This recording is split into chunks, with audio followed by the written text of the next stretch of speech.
ඔන්න එක ස්ත්‍රියක් තමන්ගේ සිඟිති දරුවාවත් රැගෙන අර මහෝෂධ කුමරු නුවණින් ඉදි කළ තව්තිසාවේ සුධර්මාව බඳු ශාලාව අසල තිබුණ රමණීය වූ දිව්‍යමය පොකුණට දිය නෑමට ගියා.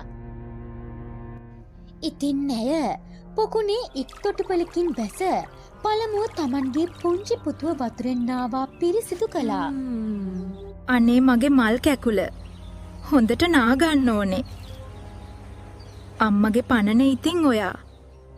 අනතුරුව ඇය පුතුගේ තෙත පිස දමා කුඩා රෙදි කැබැල්ලක පුතුව උඩුබෙලි අතට තබා තමනුත් දිය නෑම පිණිස වතුරට බැස්සා.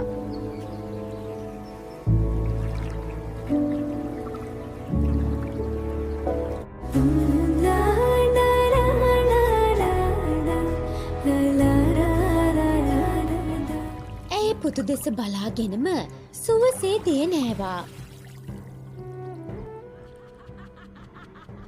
ඉතින් මේ පොකුණ සමීපයට වෙන්න තිබුණ වනයක එක් මිනී මස් කන යක්ෂණියක් සැරිසරනවා. දැන් මේ යක්ෂණිය අර පොකුණ අසල සිටින බිලිඳාව දුටුවා. ඇයට මේ බිලිඳා මරා කෑමේ ආශාවක් ඇති වුණා. මොනවා? මිනිස් පැටියෙක්. ලපටි මස් හොඳ රසට ඇති. පසුව මේ යක්ෂණිය බිලිඳා මරා කෑමේ අදහසින් මනුෂ්‍ය ස්ත්‍රියකගේ වේශයක් අරගත්තා.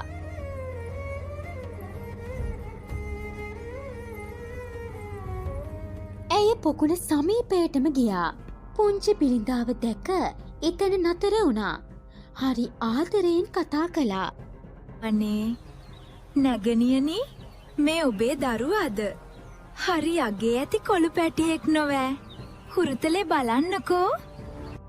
මේ ඇසූ අර දියනාමින් සිටින බිලිඳාගේ මවට තම දරුවාව වර්ණනා කරන නිසා සිත සතුටින් පිනා ගියා. අනේ ඕවක් කණ්ඩි. මේ මගේ දරු සිඟිත්තා. මම දියනා ගන්නකම් ඩිංගකට උතැනින් තැබුවා.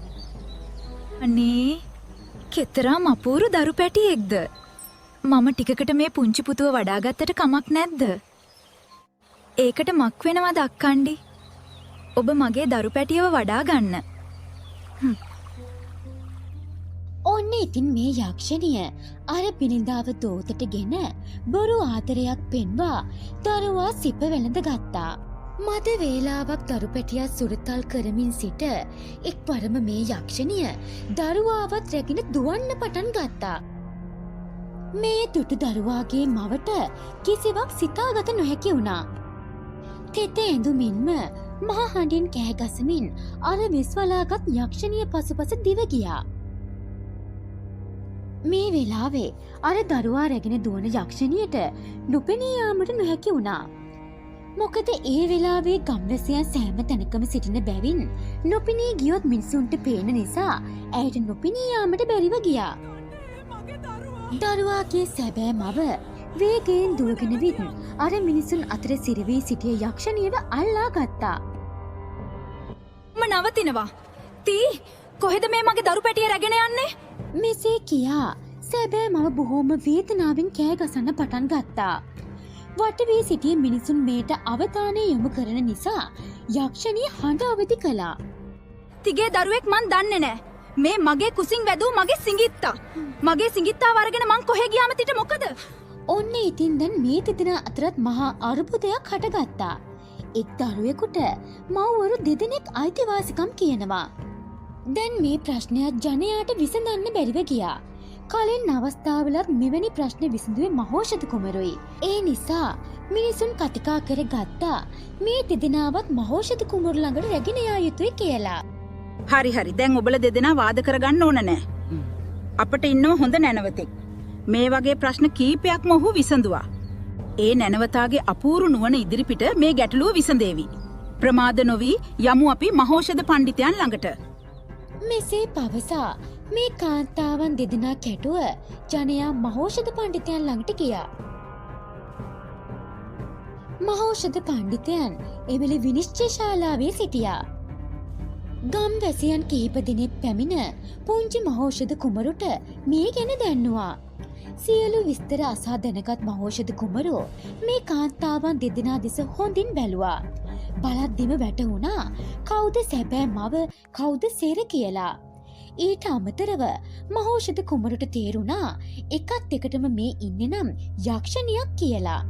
නමුත් මෙය මෙසේ විසඳිය නොහැකි නිසා නුවණින් ක්‍රියා කොට මේ ප්‍රශ්නයක් මහා පුදුමාකාර විදියට විසඳුවා. දෙදෙනාම සැබෑ මව් කියන නිසා බෝධිසත්වයෝ සේවකයෙකු ගෙන්වා හුණු කැටයකින් ශාලාවේ බිම සුදු පාට රේඛාවක් ඇන්දෙව්වා. රේඛාව අන්දවා අර උඩුබෙලි අතර සිටින දරුවාව ඒ රේඛාවේ හරි මැදින් තැබුවා. හොඳයි. දැන් ඔබ දෙදෙනා ඔය බිලිඳාගේ කකුල් පැත්තෙන් සහ අත් දෙක පැත්තෙන් අල්ලා ගන්න. මම දැනුම් දුන් පසු බිලිඳාව තමන්ගේ පැත්තට ඇදලා අරගන්න. ඔබ තමන්ගේ පැත්තට ගන්න උත්සාහ කරන්න. මම එතකොට තීරණය කරන්නම් මේ දරුවා කාටද අයිති කියලා. මේ ඇසූ යක්ෂණිය සිතුවා කෙසේ හෝ දරුවා තමන්ගේ පැත්තට ඇදලා ගත්තොත් දරුවා තමන්ට හිමි වේ කියලා. ඔන්න දැන් බෝධිසත්වයෝ සංඥා කළා. මව්වරු දෙදෙනා දරුවා දෙපැත්තට අදින්න පටන් ගත්තා. මේ ඇදීම නිසා පුංචි බිලිඳාට වේදනාවක් හටගත්තා. දරුවා වේදනාවෙන් කෑගසා හඬන්න පටන් ගත්තා.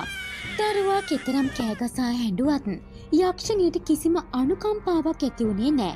ඇය දරුවා තදින්ම අල්ලාගෙන ඇද්දා.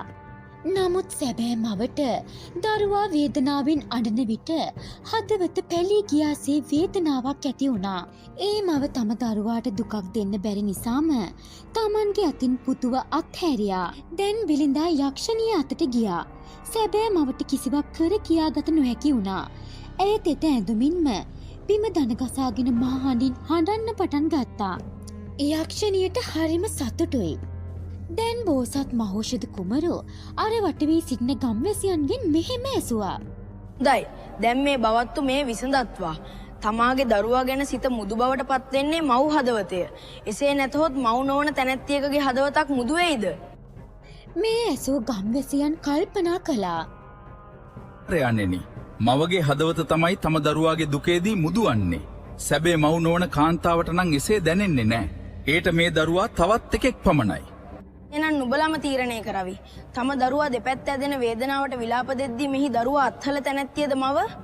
දරුවා දැඩිව අල්ලාගෙන සිටින තැනැත්තියද සැබෑ මව?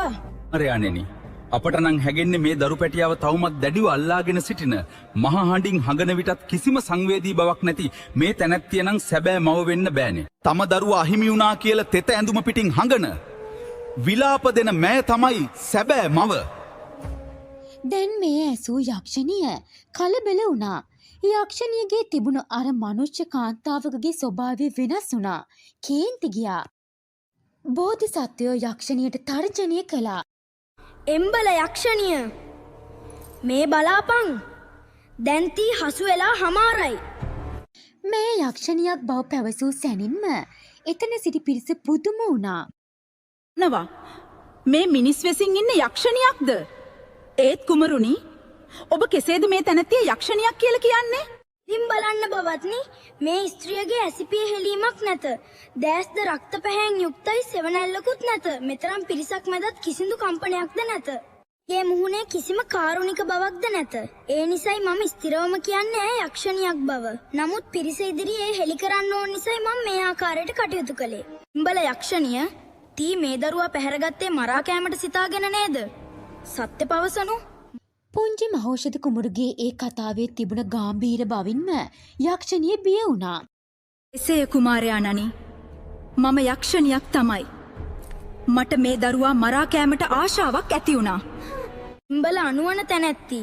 තී පෙර ජීවිතවලත් පව් කළ නිසයි යක්ෂණියක් වුණේ. දැන් තී යක්ෂණියක්ව සිටියදීත් පව් කරමින් තව තවත් දුකින් දුකට වැටෙන්නද මේ හදන්නේ?